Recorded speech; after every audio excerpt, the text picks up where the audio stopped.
Okay, so now we will discuss the last application of the magnetic field. The last application is induced voltage on a conductor moving in a magnetic field. तो ये जो अभी हमने phenomena discuss किया, ये basically electric motor के अंदर ये फिनोमेना एग्जिस्ट कर रहा होता है। ये जो फैन के अंदर बेसिकली मोटर यूज कर रहे होते हैं, ये और इंडस्ट्री के अंदर भी हर जगह मोटर्स अप्लाई कर रहे होते हैं। मोटर के अंदर ये फिनोमेना अप्लाई होता है, जिसके मोटर के अंदर फोर्स प्रोड्यूस कैसे होती है या उसकी डायरेक्शन क्या होती है, ये बेसिकली उसके अंदर ये फिनोमेना सेम अप्लाई होता है। तो आई होप कि ये फिनोमेना सबको क्लियर हो कि मोटर के अंदर यहाँ फोर्स प्रोड्यूस कैसे होती है या उसकी डायरेक्शन क्या है। ठीक, okay student, the last application is induced voltage on a conductor moving in a magnetic field. अब इसका मीनिंग क्या है कि हमारे पास इस केस में भी क्या है, यहाँ पे अगर मैग्नेटिक फील्ड के अंदर हम कंडक्टर को मूव कराएं तो उस केस में क्या होता है, वोल्टेज प्रोड्यूस होते हैं। अब इसका सबसे पहले मीनिंग इसका क्लियर होना कि हमारे पास जो मेन इसका स्टेटमेंट है उसका मीनिंग क्या है basically. If a wire with the proper orientation moves through a magnetic field. अब इसमें भी देखें कि हमारे पास यहाँ पे भी पैरामीटर कितने आ गए। ये फर्स्ट पैरामीटर क्या है हमारे पास, मैग्नेटिक फील्ड। अगर हम मैग्नेटिक फील्ड को हम क्या करें, मूव कराना है। अगर एक वायर है हमारे पास, वायर को क्या करना हमने, मूव कराना है किसके अंदर, मैग्नेटिक फील्ड के अंदर। तो उस केस में क्या होगा, वोल्टेज विल प्रोड्यूस। तो this is the step number 1 and this is the step number 2। अब इसके अंदर देखें तो हमारे पास यहाँ पे भी हमारे पास 2 स्टेप हैं। एक हमारे पास मैग्नेटिक फील्ड, अगर मैग्नेटिक फील्ड के अंदर हम क्या करें, वायर को, अगर किसी भी मैग्नेटिक फील्ड के अंदर वायर को हम मूव करें तो उस केस में क्या होता है, उस वायर के अंदर वोल्टेज प्रोड्यूस होते हैं।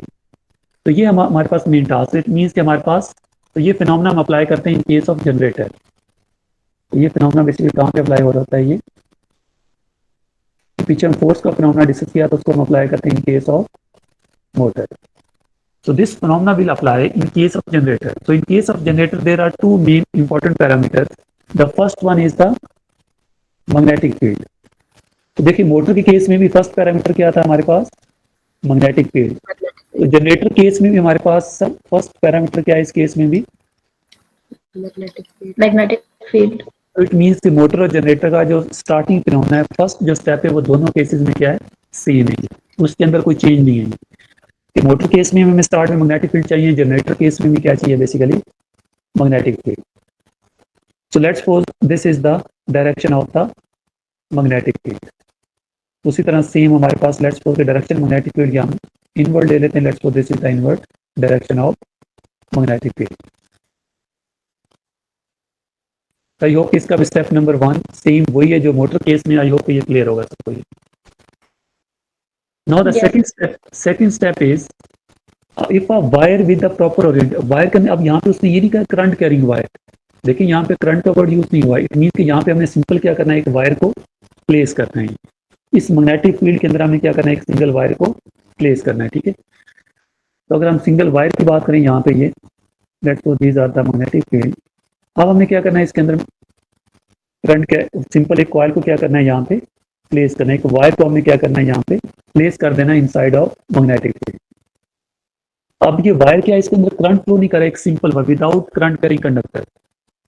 तो वो कंडक्टर जिसमें करंट फ्लो नहीं करता उसको क्या करना हमें, इस केस में मैग्नेटिक फील्ड के अंदर प्लेस करना है। ठीक है, इसका मीनिंग है, स्टेटमेंट का मीनिंग है बेसिकली। तो क्या इसका मीनिंग क्लियर हो गया स्टेटमेंट का? ये first step is the magnetic field and the second step is the wire without any current. कि वो वायर जिसमें करंट फ्लो नहीं कर रहा उसको हमें क्या करना है, मैग्नेटिक फील्ड के अंदर प्लेस कर देंगे।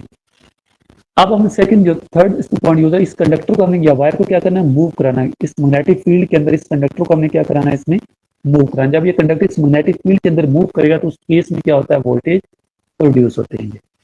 अब अगर इस कंडक्टर को हमें मैग्नेटिक फील्ड के अंदर मूव कराना तो उसके लिए हमारे पास क्या चाहिए, हमें एक फोर्स चाहिए, जो फोर्स को अप्लाई करके हम इस कंडक्टर को मैग्नेटिक फील्ड के अंदर मूव कर सकते हैं। जब किसी भी चीज को हमें मूव कराना, इट मीन्स उसके बैक एंड पे क्या होगा, ये कि हम फोर्स अप्लाई करेंगे। लेट्स सपोज इसको हमें राइट साइड पे मूव करना है, तो हमें फोर्स क्या करेंगे, राइट साइड इसको अप्लाई करेंगे। ये अगर हमने इसको लेफ्ट साइड में मूव करना है तो फोर्स को हम अप्लाई करके इसको लेफ्ट साइड पे भी मूव करा सकते हैं। इसी जैसे ये कंडक्टर इस मैग्नेटिक फील्ड के अंदर मूव करेगा तो उस केस में क्या होगा, हमारे पास वोल्टेज प्रोड्यूस होंगे। So this is the phenomena of the induce voltage और जनरेटर। तो ये फिनोमेना हम कहाँ पे अप्लाई कर रहे होते हैं, इन केस ऑफ जनरेटर। तो जनरेटर में क्या करते हैं, सबसे पहले हम मैग्नेटिक फील्ड प्रोड्यूस करते हैं, उसके बाद हम क्या करते हैं, मैग्नेटिक फील्ड के अंदर हम कंडक्टर प्लेस करते हैं। तो जैसे करंट फ्लो नहीं करेगा तो उसके बाद इस कंडक्टर में क्या करना है, इसके अंदर मूव कराना होता है। उसके लिए आपने देखा होगा, जिस हम तरबेला पावर हाउस है, हाइड्रो पावर प्लांट है ये, तो वाटर को यूज करके हम क्या करते हैं, मैकेनिकल पावर जनरेट करते हैं। तो मैकेनिकल का पावर का फार्मूला भी हमने डिस्कस किया कि अगर लीनियर मोशन है तो इसका फार्मूला क्या है, फोर्स इंटू लीनियर वेलोसिटी।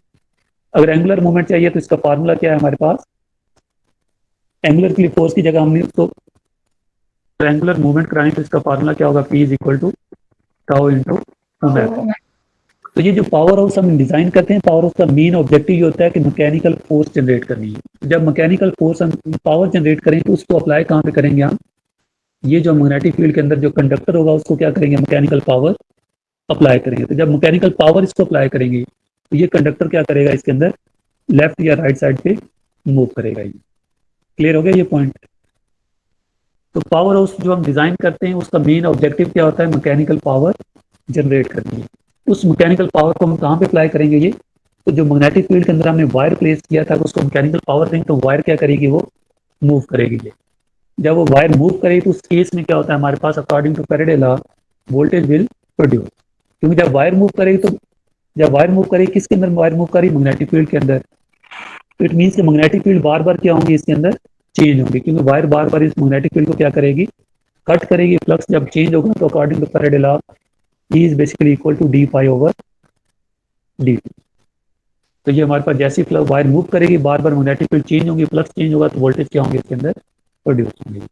अगर वायर हमारे पास स्टैटिक है और मैग्नेटिक फील्ड क्या है, ये भी स्टैटिक है, ये भी फिक्स है, वायर भी मूव नहीं कर रही, इट मीन उस केस में हमारे पास इनमें फ्लक्स कांस्टेंट है, वोल्टेज की वैल्यू क्या होगी, जीरो। जीरो।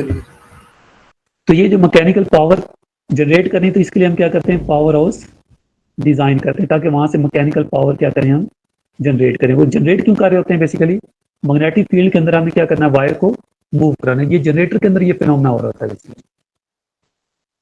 क्लियर होगा कि मैकेनिकल पावर क्यों यूज करते हैं। जब मैकेनिकल पावर से यूज करके क्या करेंगे, इस कंडक्टर को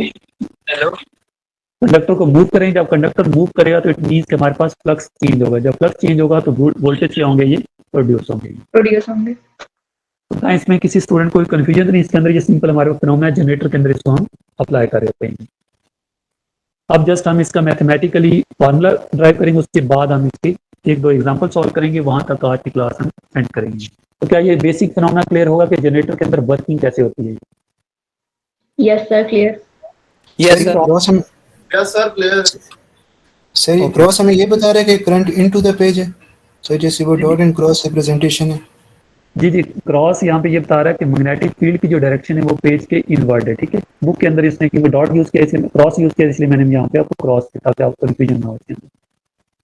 ये जो क्रॉस है ये हमें ये शो कर रहा है हमारे पास, direction of magnetic field is into the page. Inside, ठीक है, ठीक है, of magnetic field is inside the page और इनवर्ड द पेज। ठीक है, अगर बुक के अंदर उसने डॉट भी यूज किया, उसको हम बाद में डिस्कस करेंगे आगे जाके। तो डॉट का मीनिंग होता है कि हमारे पास आउटसाइड, डायरेक्शन क्या होगी basically, outside the page, outside of the page. ठीक है, तो ये क्रॉस और डॉट उसने मैग्नेटिक फील्ड की डायरेक्शन के लिए बुक के अंदर इसको यूज किया। तो आपको ये पॉइंट अज्यूम क्या किया, इसको क्रॉस को अज्यूम किया कि हमारे पास डायरेक्शन क्या है, इसमें इनटू द पेज है। क्रॉस को वहां पे बुक के अंदर अज्यूम किया गया कि हमारे पास डायरेक्शन क्या है, मैग्नेटिक फील्ड की आउटसाइड में। तो ये क्रॉस और डॉट आपको मैग्नेटिक फील्ड की डायरेक्शन बताएंगे क्या वो इनवर्ड है या आउटवर्ड है। ठीक है, so now first of all we will discuss the parameter of the induced voltage। जब वोल्टेज कंडक्टर में इंड्यूस होंगे तो उसके पैरामीटर कौन कौन से, सबसे पहले हम उस पैरामीटर को डिस्कस करेंगे, उसके बाद हम इसकी एक फॉर्मूला राइट डाउन करेंगे। अगर हम इसके पैरामीटर की बात करें, हमारे पास पैरामीटर कौन से इसके, हमारे पास फर्स्ट पैरामीटर क्या है, वोल्टेज के केस में वोल्टेज प्रोड्यूस करने के लिए हमारे पास जो फर्स्ट पैरामीटर वो क्या है इसके अंदर, magnetic field. The parameter number one is magnetic. अगर हमें वोल्टेज प्रोड्यूस करें the first parameter is the magnetic field. तो this is the parameter number one. तो ये पैरामीटर नंबर वन क्या है हमारे पास, सबसे पहले यहाँ पे क्या होनी चाहिए, मैग्नेटिक फील्ड होनी चाहिए। आई होप कि ये पैरामीटर नंबर वन क्लियर है सबको कि सबसे पहले हमारे पास क्या होगा, बी होगा, तो उस केस में हम वोल्टेज को प्रोड्यूस कर सकते हैं। Yes sir. तो क्या ये इट मीन्स कि जब भी हमें वोल्टेज प्रोड्यूस करने हैं जब भी हमने वोल्टेज प्रोड्यूस करें सो parameter number 1 is the magnetic field. It means कि जब हम इसका फार्मूला लिखें तो उसके अंदर एक पैरामीटर क्या होना चाहिए, मैग्नेटिक फील्ड होनी चाहिए, बी की वैल्यू होनी चाहिए। ठीक है, अगर मैग्नेटिक फील्ड नहीं होगी तो कभी भी हमारे पास वोल्टेज प्रोड्यूस नहीं होंगे। नाउ द सेकंड पैरामीटर क्या होगा इसके अंदर, ये Wire. वायर, एक वायर है तो उसकी वायर की क्या होगी, बेसिकली लेंथ होगी हमारे पास। इट मींस कि हमारे पास जो हम वायर यूज कर रहे हैं कंडक्टर, वो करंट कैरिंग कंडक्टर तो नहीं है ना, बेसिकली एक सिंपल वायर है, तो उस वायर की क्या होगी, एक लेंथ होगी। जिस हम यहाँ पे देखें इस डायग्राम के अंदर, तो ये वायर की क्या है हमारे पास, एक लेंथ गिवन है। तो second parameter is the length of the wire. तो जो हम कंडक्टर यूज कर रहे हैं या वायर यूज कर रहे हैं उसकी क्या होगी, लेंथ होगी। तो ये लेंथ भी मैटर करेगी, लेंथ को जब चेंज करेंगे तो वोल्टेज क्या होंगे इसमें चेंज होंगे। So the third parameter is, इसके अलावा हमारे पास थर्ड पैरामीटर क्या होगा इसके अंदर, ये आप में से कोई स्टूडेंट बताएगा कि थर्ड पैरामीटर क्या होगा इसमें। फोर्स। ओके, जब हम फोर्स अप्लाई करेंगे तो ये कंडक्टर क्या करेगा, ये वायर क्या करेगी, बेसिकली मूव करेगी ये। ठीक है, ये हमने डिस्कस करेंगे, जब ये वायर मूव करेगी तो उस केस में वोल्टेज क्या होंगे, प्रोड्यूस होंगे। तो जब ये वायर को मूव करे तो इट मीन्स उस वायर की मूवमेंट की क्या होगी, वेलोसिटी होगी। ये अगर ये राइट साइड पे मूव करेगी या लेफ्ट साइड पे मूव करेगी, तो मूवमेंट की अगर एक साइड पे मूव करे तो उसकी वेलोसिटी को हम क्या नाम देंगे, लीनियर वेलोसिटी। तो third parameter is the velocity. अगर हम इसकी स्टेटमेंट में देखें तो टाइटल के अंदर भी यही लिखा गया इसके अंदर हमारे पास, if a wire with a proper, एक वायर होगी हमारे पास, वायर की क्या होती है, लेंथ होती है, उसको हमने एल से रिप्रेजेंट किया। ये move through a magnetic field, second parameter क्या है, उसको हमें मैग्नेटिक फील्ड के अंदर मूव कराना है। तो मूवमेंट को हमने किससे रिप्रेजेंट किया है, लीनियर वेलोसिटी से। उस केस में क्या होगा, वोल्टेज प्रोड्यूस होंगे। ठीक है, अगर हम इसका फार्मूला राइट डाउन करें तो फार्मूला क्या बनेगा इसका, ये तो formula will be equal to, voltage will be equal to, अब कितने पैरामीटर है हमारे पास, magnetic field, length of the conductor and velocity. ये हमारे पास अब 3 पैरामीटर है। एंगल भी होगा सर, साइन थीटा का एंगल भी होगा। जी जी बिल्कुल, उसको भी अभी हम डिस्कस करते हैं कि एंगल किस पैरामीटर के दरमियान है। लेकिन जो हमारे पास एंगल के अलावा जो रिमेनिंग पैरामीटर है वो हमारे पास मेन 3 पैरामीटर है। ठीक है, एंगल को भी हम डिस्कस करते हैं कि एंगल किन पैरामीटर के दरमियान एंगल होगा। ठीक, तो ओवरऑल पैरामीटर कितने आ गए, 3 आ गए हमारे पास। तो देखें यहाँ पे अगर हम इस पैरामीटर नंबर 1 में देखें, जो हमारे पास कंडक्टर की मूवमेंट है ये, वो तो राइट साइड पे या लेफ्ट साइड पे, लेकिन मैग्नेटिक फील्ड की डायरेक्शन क्या है इसमें, इनवर्ड है पेज के। ये अगर वी राइट या लेफ्ट मूव कर रहा है, मैग्नेटिक फील्ड इनवर्ड है, तो एंगल कितना बनेगा यहाँ पे, 90 डिग्री मैक्सिमम। एंगल क्या होगा, 90 डिग्री। जब भी हमारे पास 90 डिग्री होता है, परपेंडिकुलर वैल्यू होती है, तो उसके लिए हम क्या यूज करते हैं, हमारे पास क्रॉस। इट मींस कि वी क्रॉस, क्रॉस का मीनिंग क्या होता है, साइन थीटा। जब भी एंगल परपेंडिकुलर होगा, 90 डिग्री होगा हमारे पास ये पॉइंट, तो वहां पे हम क्या यूज करते हैं, क्रॉस। क्रॉस का मीनिंग क्या होता है, साइन थीटा। साइन थीटा कोई इशू नहीं इसके अंदर। ये वी क्रॉस बी हमने क्यों लिखा है यहाँ पे, क्योंकि वेलोसिटी क्या होगी हमारे पास, राइट साइड भी होगी या लेफ्ट साइड, लेकिन जो मैग्नेटिक फील्ड है वो क्या है हमारे पास, इनवर्ट द पेज। तो जब राइट वर्ड और इनवर्ट द पेज देखें तो हमारे पास एंगल क्या बनेगा यहाँ पे, तो ये हमारे पास डायरेक्शन क्या है, मैग्नेटिक फील्ड की है। ये वी है हमारे पास, ये अगर बी है तो एंगल कितना बन रहा है यहाँ पे, 90 degree. Okay, now the last parameter is the length of the conductor. So this is the length of the conductor. जो कंडक्टर हमारे पास यहाँ पे लेंथ है बेसिकली ये, तो लेंथ को भी इंक्रीज या डिक्रीज करके हम वोल्टेज को चेंज कर सकते हैं। So this is the length of the conductor. तो ये पॉइंट आपने क्लियर रखना कि जब हमारे पास, जब भी वोल्टेज की आपने पोलैरिटी बतानी है, तो आपने जस्ट क्या देखना है इसके अंदर कि V क्रॉस B का हमारे पास पॉइंट क्या है। जो सेकंड, जो third parameter length of the conductor, तो लेंथ ऑफ कंडक्टर क्या होगा हमारे पास, वो इन दोनों का जो प्रोडक्ट उसके पैरेलल में आनी चाहिए। ये जो हमारे पास वैल्यू, इस पॉइंट को जरा क्लियर रखना आपने।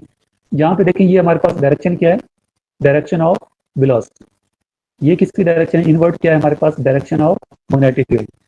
इनका जो रिजल्टेंट होगा उसकी डायरेक्शन क्या होगी, बेसिकली ये हमारे पास क्या कंडक्टर, इनका जो रिजल्टेंट होगा ये हमारे पास क्या कंडक्टर है बेसिकली।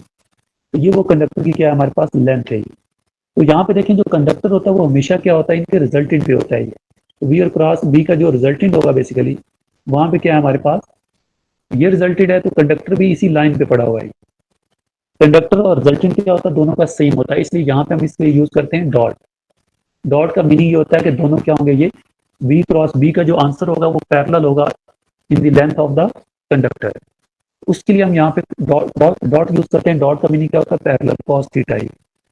इसका जो भी आंसर होगा वी क्रॉस बी का, ये तो एक हमारे पास क्या होगा यहाँ पे जो रिजल्टेंट होगा वो एक अपवर्ड होगा, क्योंकि यहाँ पर शो करना ज़्यादा डिफिकल्ट है ये। तो कंडक्टर भी देखिए हमारे पास यहाँ पे इस फिगर के अंदर कंडक्टर भी अपवर्ड पड़ा हुआ है। बी और क्रॉस बी का जो आंसर आता है वो भी क्या, रिजल्टेंट भी क्या होगा, ये इसके पैरेलल में आ जाएगा। ये बी क्रॉस बी, तो इसका रिजल्टेंट लेंगे तो ये क्या होगा, अपवर्ड होगा ये। तो ये भी कंडक्टर क्या है, उसी के पैरेलल में यहाँ पे शो हो रहा है, ठीक है। इसलिए हम क्या यूज करेंगे, डॉट। डॉट का मीनिंग क्या होगा, कॉस थीटा। तो ये कॉस थीटा भी आपने यूज करना है। कॉस थीटा को भी हम देखेंगे इसके आंसर कैसे, लेकिन उसमें लेंथ को आपको, ये भी एंगल आपको गिवन होगा, या आपने इसको पॉइंट आउट करना होगा कंडक्टर में लेंथ में वी क्रॉस बी और एल में कितना एंगल आ रहा है, ठीक है। तो this is the last parameter.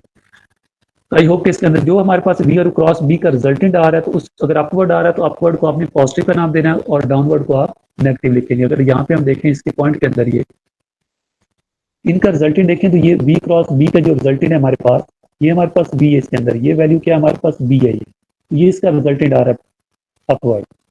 तो अपवर्ड को क्या नाम देना है, पॉजिटिव पोलैरिटी होगी वोल्टेज की, और डाउनवर्ड क्या होगी फिर नेगेटिव। अगर इनका रिजल्टेंट इस तरह हो हमारे पास, let's suppose this is the V and this is the, अगर magnetic field out of the page आ रही है उस केस में रिजल्टेंट क्या होगा, डाउनवर्ड। फिर आपने कंडक्टर के डाउनवर्ड पॉजिटिव होगा, अपवर्ड क्या होगा उस केस में नेगेटिव। इसको एग्जांपल के थ्रू अभी हम डिस्कस करते हैं, ठीक है।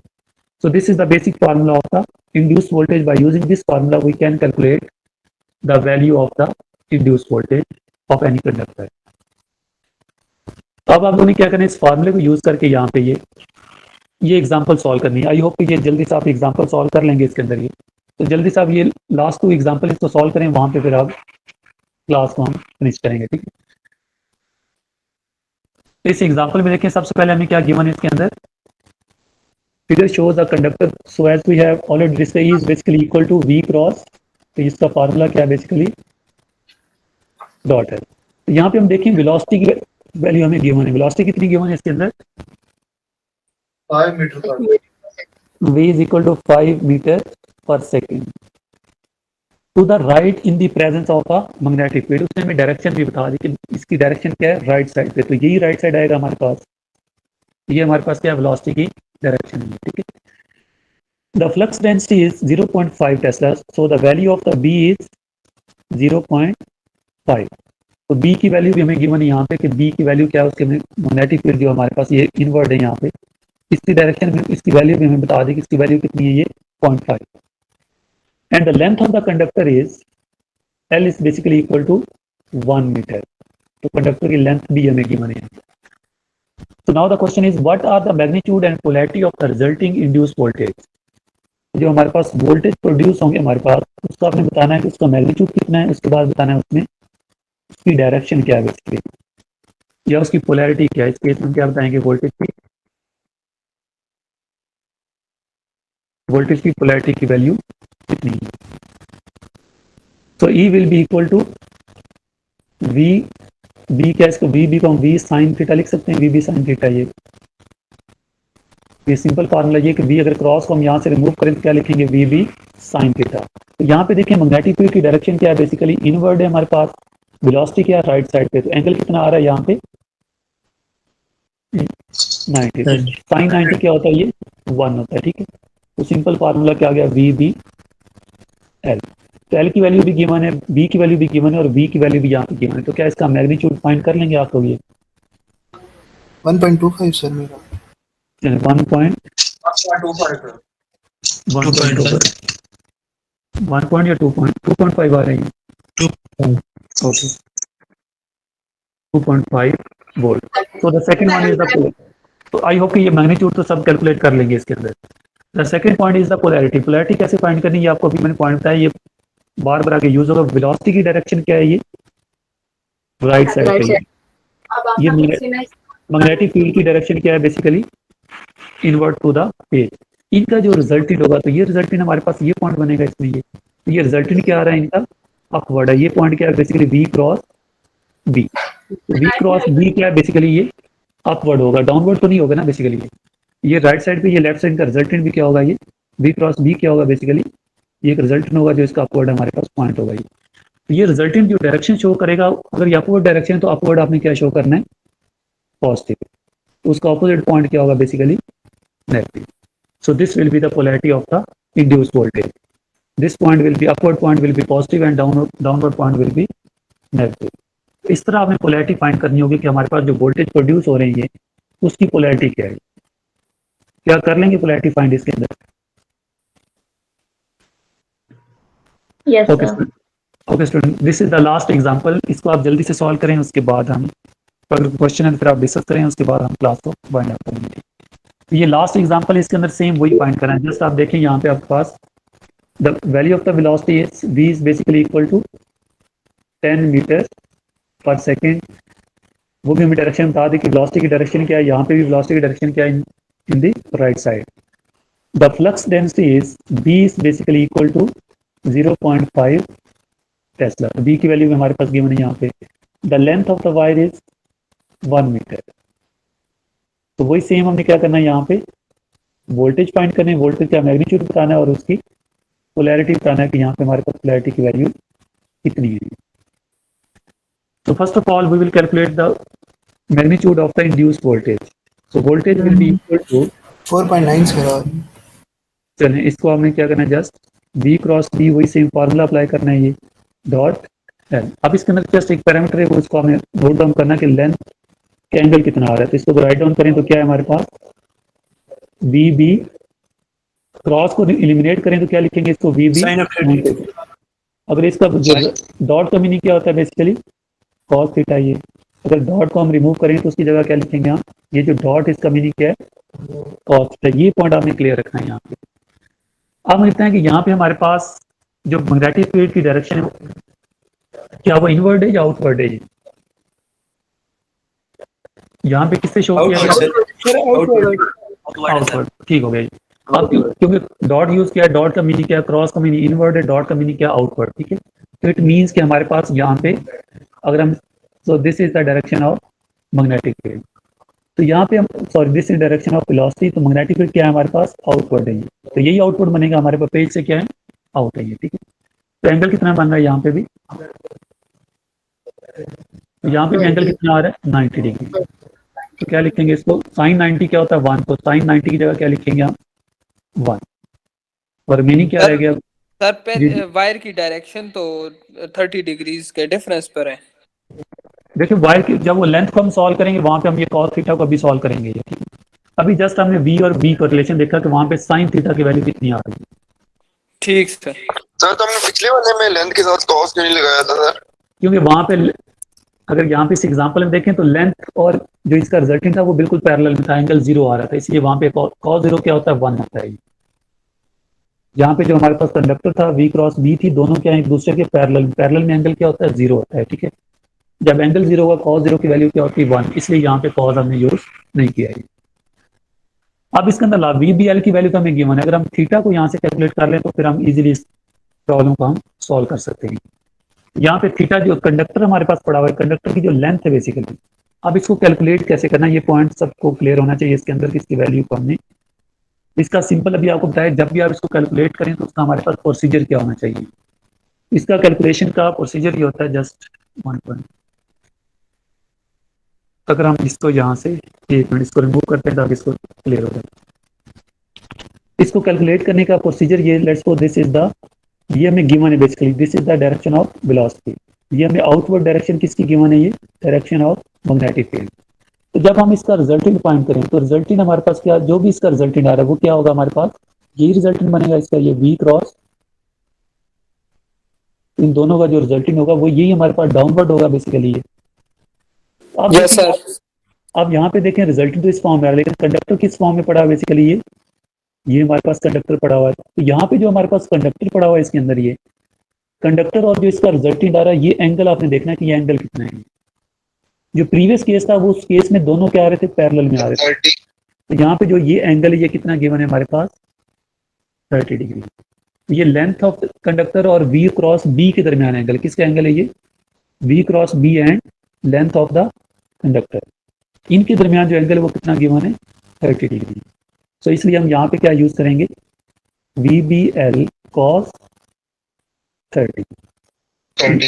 तो अगर रिमेनिंग पैरामीटर क्या है, v की वैल्यू भी गिवन है, बी एल सबकी वैल्यू गिवन है, जस्ट हमें फार्मूला अप्लाई करना है, E will be equal to, E किसके इक्वल आ जाएगा हमारे पास, 4.33 वोल्ट। तो इस तरह आपने इस एग्जांपल को सॉल्व करना। अब इसके अंदर एक और चीज़ है, पोलैरिटी क्या होगी इसके अंदर। अभी देखिए इसका रिजल्टेंट की डायरेक्शन क्या आ रही है, डाउनवर्ड आ रही है हमारे पास। तो डाउनवर्ड क्या यूज़ करेंगे, पॉजिटिव यूज़ करेंगे, तो अपवर्ड क्या होगा, ये नेगेटिव होगा।